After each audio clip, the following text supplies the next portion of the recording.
கிறிஸ்தவர்கள் வாரம் சர்ச்சுக்கு போகிறாங்க. மாதத்தில் 4 வாரங்கள் சண்டே ஆனால் சர்ச்சுக்கு போகிறாங்க. சர்ச்சுக்கு போயிட்டு உட்காந்து பாட்டு பாடுறாங்க, அப்புறம் வசனத்தை படிக்கிறாங்க, பாஸ்டர் பிரசங்கம் பண்ணுறாரு, அதை கேட்குறாங்க. அதுக்கப்புறம் காணிக்கைன்னு ஒன்று எடுக்கிறாங்க. அந்த காணிக்கைக்காக காசு எடுத்துகிட்டு போவாங்க. எல்லாருமே அவரவர்களுக்கு என்ன எவ்வளோ முடியுமோ, அந்த காலத்தில் 10 பைசா 4 இப்படி ₹1 இந்த அளவில் தான் அந்த காலத்தில் போட்டாங்க. இப்போது ஒரு 30 வருஷத்துக்கு முன்னால்.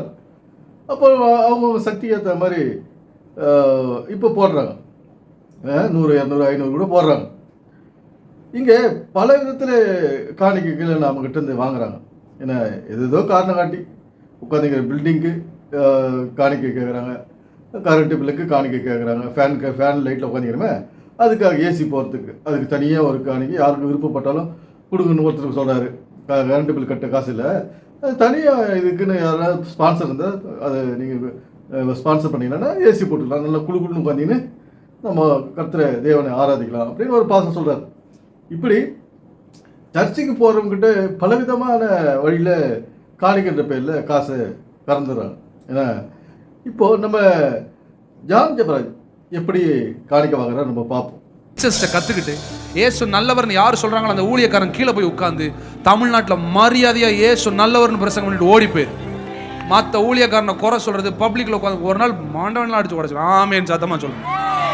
ஆமாம், தமிழ்நாட்டில் குறை சொல்கிற எல்லாரும் முடிவுக்கு வரணும். இந்துக்கள் குறை சொல்வதில்லை. இப்போ நான் உங்ககிட்ட பேசலை, ஆன்லைனில் பேசினேன். ஏன்னா கேட்க வேண்டியவன் கேட்பேன், சத்தமாக ஒரு ஆமேன்னு சொல்லு. ஒரு முஸ்லீம் இன்னொரு முஸ்லீமை குறை சொல்வதில்லை. கிறிஸ்தவத்தில் மொத்தம் எங்கிருந்து வந்தாங்க இவங்கெல்லாம்? இவ்வளோ பெரிய மேடையை போட்டு கொடுத்தது மற்ற ஊழியக்காரனை குறை சொல்றதுக்கா? சார், குறை கண்டுபிடிக்கிறதுக்கு எல்லா தகுதி இருந்த ஒரே ஊழியக்காரர் இயேசு தான். அவரே குறை கண்டுபிடிக்கலனா சாரி, இன்னைக்கு நான் கொஞ்சம் கோவப்பட்டேன், மன்னிச்சுக்கோங்க. நான் மன்னிக்கலாட்டாலும் பரவாயில்ல. ஜான் ஜெபராஜ் ஒரு மீட்டிங்கில் பேசுகிறாரு. அந்த இடம் வந்து ஒரு காடு மாதிரி, புதர்லாம் செடி கொடியெல்லாம் இருக்குது. அவர் எப்பவுமே வந்து பெரிய ஸ்டேஜ் போட்டு லைட்டெல்லாம் ரொம்ப இதாக போட்டு பெரிய மேடைகளில் தான் அவர் பேசுறது பாடுறது வழக்கம். அப்படி இருக்கும்போது இப்போது பல பிரச்சனைகளால் அவர் தமிழ்நாட்டை விட்டு வெளியே போயிட்டு எங்கே மீட்டிங்க்கு இடம் கிடைக்குதோ அங்கே மீட்டிங் போட்டு இருக்கார். இங்கே பாருங்கள், ஒரு இடத்துல அவர் பின்னால் இருக்கிற மேடையில் ஒரு ஓரமாக ஒரு வண்டி நிற்குதா, அந்த வண்டிக்கு பின்னால் பக்கத்தில் பக்கெட்டுங்க இருக்குது. பக்கெட்டுகளை ஒன்று மேலே ஒன்று வச்சு அடுக்கி வச்சுருக்காரு. இந்த புதுவிதமான ஒரு காணிக்கை வசூல் பண்ணுறதை ஜான் ஜெபராஜ் தான் கொண்டு வந்தார். அதில் எந்த விதமான மாற்றமும் கிடையாது. இப்போது சிஎஸ்சி சர்ச்சிலெல்லாம் போனீங்கன்னு வச்சிங்களேன், இப்போ சர்ச்சில் அந்த ஒரு நீட்டாக கொம்பு வச்சு அங்கே ஒரு பை வச்சு அந்த பையில் யார் எவ்வளோ போகிறதுன்னு தெரியாது போடுவாங்க. ஆனால் ஜான் ஜெபராஜ் பாருங்கள், ஒரு பக்கெட் ஓப்பன் பக்கெட்டை கொண்டு வந்துட்டார். ஏன்னா ஒரு மெசேஜில் அவர் சொல்கிறாரு, முடியாத காசு இல்லாதவங்க காதில் இருக்கிறத காட்டி போடுங்க, காசு இல்லையா அதை பக்கெட்லேயே விழுந்துருங்க அப்படின்றார். இந்த மாதிரி பக்கெட் கொள்ளையவர், பக்கெட்டை வச்சு கொள்ளை அடிக்கிறவர். பக்கெட்டை நிறையணும். பக்கெட்டை பார்த்தோன்னே பக்கெட்டில் காசு போடணும். அப்போ இந்த பக்கெட்டு நிறையிற அளவுக்கு நம்ம காசை போடணும்னு மக்களை நினைக்கிறோம்.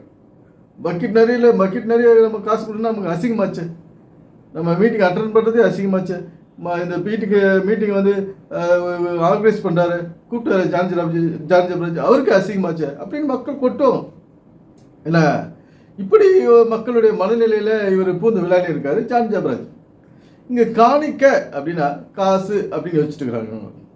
இன்றைக்கி இப்படி தான் நம்ம எல்லாத்தையும் காணிக்க இதுக்கு காணிக்க அதுக்கு காணிக்க, அர்ப்பின் பண்டிகை அதுக்கு காணிக்க, இப்படியெல்லாம் காணிக்கையாக கொடுத்து நம்முடைய வருமானத்தில் இன்றைக்கி இவங்க வந்து தங்களுடையது ஆகிட்டாங்க. நம்ம வருமானத்தை நம்ம பாக்கெட்டில் இருக்கிற பணத்தை எடுத்து அவங்க பாக்கெட்டில் வச்சுக்கினாங்க காணிக்கின்ற பேரில். இன்றைக்கி நம்ம என்ன பண்ணுறோம், காணிக்க கொடுக்கணும்னு சொல்லிட்டு காலகாலமாக காணிக்க கொடுக்கணும். அப்பா தாத்தா அதுக்கு முதல்ல இப்படி காணிக்க கொடுத்து நம்ம பல லட்சங்களை கோடிகளை இழந்துட்டோம். அதனால் இன்றைக்கி கடன்காரர்களாக நிற்கிறோம்.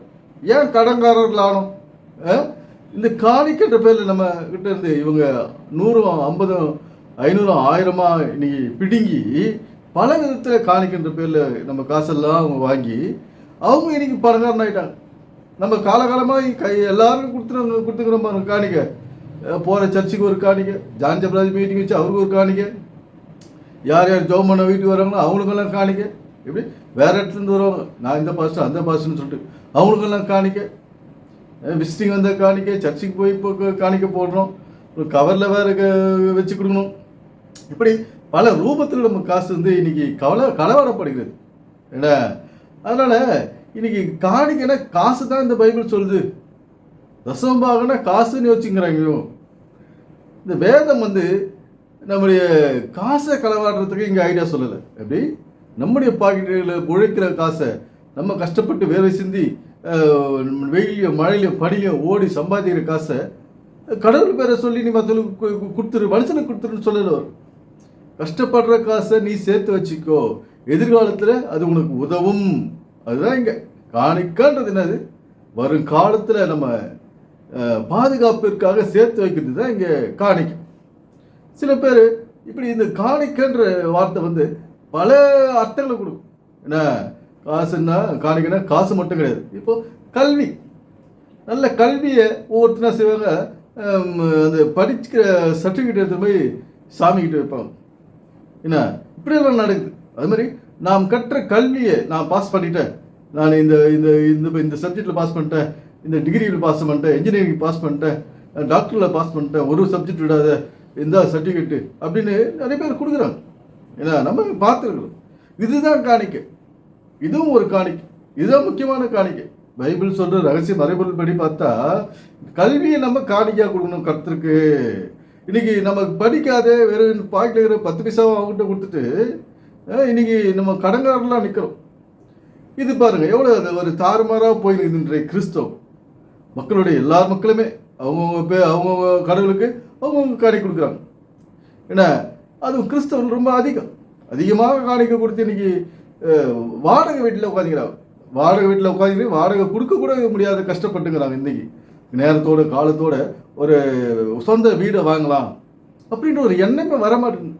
சம்பாதிக்கிறமா மாதம் எத்தனை ரூபாய் காணி கொடுத்துட்டு வந்து இங்கே கஞ்சியோ கூழோ குடிச்சிட்டு ஊறுகாயோ தொட்டுக்கின்னு சாப்பிட்டுட்டு உட்காந்துக்கிறோம். வேற ஒரு வேலை நடக்கல. இங்கே கடவுள் என்ன சொல்கிறாரு, நீ நல்லா இரு, சம்பாதிக்கிறத சேர்த்து வச்சுக்கோ, உன்னுக்கும் உன் பிள்ளைகளுக்கும் வருங்காலம் மகா கொடிய காலம், விலைவாசிகள் ஏறிக்கினே இருக்கும், மண் வாடகை ஏறிக்கினே இருக்கும், வீட்டு வாடகை ஏறிக்கினே இருக்கும், காய்கறி விலை ஏறிக்கினே இருக்கும், பால் விலை ஏறிக்கினே இருக்கும். நீ உன்னை பாதுகாத்துக்கிறதுக்கு நீ எதிர்காலத்தில் பணத்தை சேர்த்து வை. இதுதான் சொல்லுது பைபிள். இன்றைக்கி மனுஷன் மாதிரி ஒரு கட்டடத்தை கட்டிக்கிட்டு அங்கே ஒரு பாஸ்டர் நான் வந்து கடவுளை பற்றி பேசுகிறேங்க, நான் கடவுளை பற்றி பாட்டு பாடுறேங்க, எனக்கு காசு கொடுங்க.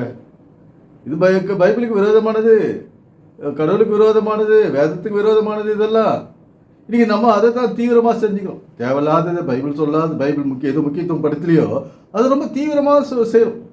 அதனால் இன்றைக்கி நம்ம எல்லாத்துலேயும் தோல்வி, வாழ்க்கையில் தோல்வி, எல்லாத்துலேயும் பிரச்சனை, கணவன் மனைக்குள்ள பிரச்சனை. ஏன் வருது? காசு இல்லை. காணிக்கின்ற பேரில் அங்கிட்ட கொடுத்துட்டு இங்கே வந்து 10 காஞ்சிக்கும் நம்ம கஷ்டப்பட்டு உட்காந்துக்கணும். கணக்கு பார்த்துக்கணும். ஒரு 10 ரூபா கொடு, இல்லை உனக்கு கொடுக்க மாட்டேன், ஏன் நான் தரமாட்டேன், இப்படியெல்லாம் பேச்சு. பிள்ளைங்களுக்கு ஒரு 10 ரூபாய்க்கு எதுனா ஐஸ்கிரீம் சாக்லேட் கேட்டால் வாங்கி கொடுக்குறது கிடையாது, காணிக்க மாட்டேன், மோஸ்ட்டாக கொடுத்துருவாங்க பெருமைக்கு. எனவே நண்பர்களே, இது மாதிரி இனிமேல் இந்த மாதிரியான ஒரு செயல்களில் நாம் ஈடுபடாமல் நம்முடைய வாழ்க்கையை நமக்காக வாழ்ந்து நம்முடைய காசை நமக்காக செலவு செய்து செழிப்பான வாழ்க்கையை வாழ்வோம். எனவே சிந்திப்போம், செயல்படுவோம். நன்றி, வணக்கம் நண்பர்களே.